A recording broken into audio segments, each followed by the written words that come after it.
One nation one election, एक राष्ट्र एक चुनाव, कल कैबिनेट ने मंजूरी दी है। ये जानकारी देश को भी प्राप्त हुआ है। तत्परता दिखाई है भाजपा ने, केंद्र में सरकार है। वन नेशन वन टैरिफ क्यों नहीं, एक राष्ट्र समान शिक्षा क्यों नहीं, बावजूद भी आपने एक राष्ट्र एक चुनाव की बात की है और कैबिनेट से मंजूरी दी है। एक सवाल है जो सबके मन में तैर रहा है। ये पहले भी होता था, ये कोई नया एक्सपेरिमेंट नहीं है, लेकिन सवाल है कि इतने बड़े देश के अंदर एक राष्ट्र एक चुनाव कैसे? आपने 4 राज्यों के चुनाव कराए, आप फिर अगर एक राष्ट्र एक चुनाव कराओगे तो बचे हुए समय अवधि या तो असेंबली को सस्पेंड करेंगे, फिर चुनाव साथ साथ कराएंगे। बाद में मान लिया आपने करा भी लिया एक बार,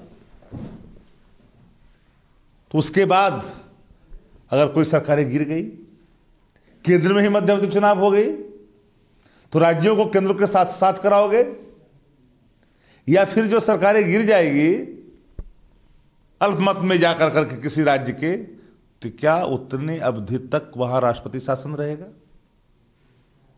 क्योंकि लोकतंत्र में जनता चुनती है, प्रतिनिधि सरकार बनाते हैं लोग।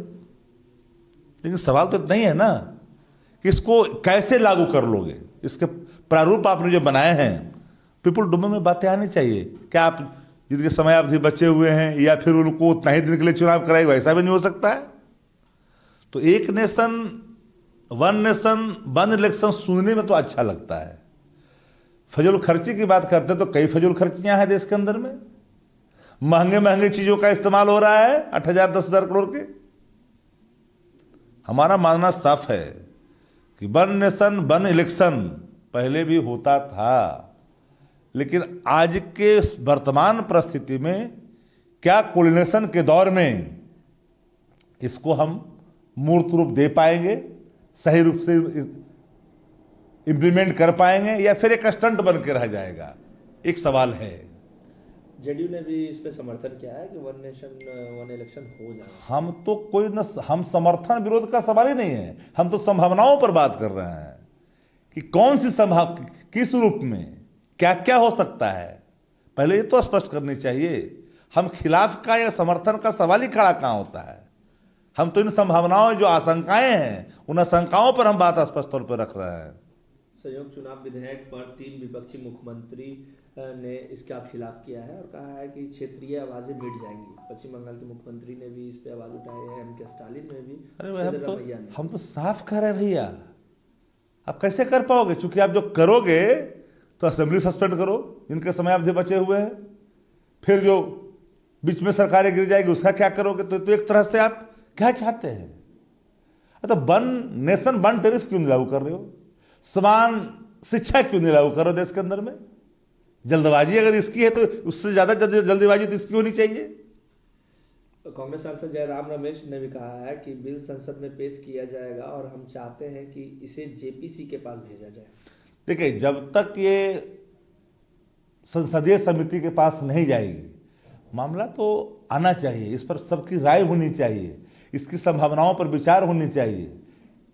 ऐसे ही सिर्फ लाएं और पॉलिटिकल एक माइलेज के लिए हमने बिल प्रोड्यूस कर दिया, हो गया, तो सबकी राय होनी चाहिए। लोकतंत्र को कुचलना, सत्य को दबाना राज्यसभा में नई सामान्य बात हो गई है। देखिए, राज्यसभा के अंदर में जो उपराष्ट्रपति महोदय हैं, जो सभापति हैं, जिस तरह की टिप्पणी जयराम रमेश के बारे में, जिस तरह की टिप्पणी अन्य विपक्ष के सांसदों के प्रति उनकी रहती है, और सत्ता प्रतिष्ठान से जुड़े हुए मंत्रियों को लाडला तक कहते हैं, किसानों के लाडला कहते हैं, एक तरफ किसान चुरा रहा है, एक तरफ लाडला करे हो मंत्री को, तो सभापति के कार्यशैली में सार्वभौमता होनी चाहिए। पक्षपात नहीं होनी चाहिए। सरकारी प्रवक्ता नहीं होता है सभापति, उसके कंधों पर उत्तरदायित्व होता है सदन को सुचारू रूप से संचालित करने का। अगर गिरावटें होगी तो मर्यादाएं टूट जाती है। और मैं बार बार कहता हूं, उस कुर्सी पर बैठने वाले व्यक्ति को मर्यादाओं का ख्याल रखनी चाहिए। अगर आप सरकार के मुखपत्र की तरह, एक प्रवक्ता की तरह आप उस आसन पर बैठ के आप काम करेंगे तो सवाल तो उठेंगे ही। शुक्रवार को लोकसभा में संविधान पर बहस शुरू होगी। प्रियंका गांधी अपना पहला भाषण देंगी। प्रियंका जी जीत करके आई हैं सदन के अंदर में। अब वो किसी विधेयक पर अगर अपनी राय रखेंगे तो बेहतर है ना। प्रधानमंत्री मोदी भी उसका जवाब देंगे। तो स्वाभाविक तौर पर जिन विधेयकों पर चर्चाएं होती है और कंसर्न होता है पीएम का, या लगता है कि प्रधानमंत्री को उत्तर देनी चाहिए इन सवालों का, तो इन परिस्थितियों में तो उत्तर देना ही पड़ता है, क्योंकि उसमें सब लोग भाग लेते हैं। टीएमसी के विधायक ने बाबरी मस्जिद जैसी मस्जिद का प्रस्ताव के बाद अब बीजेपी भी बंगाल में अयोध्या में जिस तरीके से राम मंदिर बनाया है, बंगाल में भी राम मंदिर बनाना चाहती है। देखिए, इस देश के अंदर में लाखों करोड़ मंदिरें हैं। कोई ऐसा गांव नहीं इस देश में जहां सनातन धर्मावलंबी रहते हैं वहां मंदिर नहीं है। एक नहीं दो हैं, टोलों में भी हैं। उस मंदिर में आस्था रखने वाले लोग को पहचानो। मंदिर, मस्जिद, गिरजाघर, इबादतगाह जैसी चीजों को उनकी आस्था पर छोड़ो, उसको राजनीति से मत जोड़ो। अगर हिंदू मुसलमान करोगे, मंदिर मस्जिद करोगे तो रोटी की बात करो, बेरोजगारी पलायन की बात करो, देश के विकास की बात करो, किसान का आत्मसम्मान की बात करो। उनके आंदोलन के से जो निकलने वाले स्वर हैं उसको पहचानो। 22 जनवरी 2025 को इसका उद्घाटन भी किया जाएगा बंगाल में राम मंदिर के से। भारतीय जनता पार्टी के पास जितने पैनलिस्ट हैं उन्मादी तत्व भाषाई तौर पर, उनको कोई मतलब नहीं है राष्ट्र से, विकास से, आम आदमी से, इंसान से और इंसानियत से।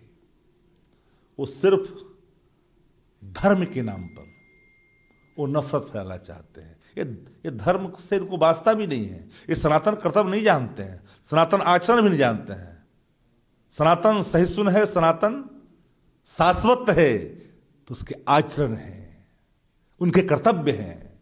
ये कर्तव्यों से विमुख होकर के आप सनातन के खिलाफ आचरण कर रहे हो। ये सनातन धर्मावलंबियों का आचरण नहीं हो सकता है कि धर्म के नाम पर, मंदिर के नाम पर आप एक नफरत की राजनीति सामने लाएं समाज में।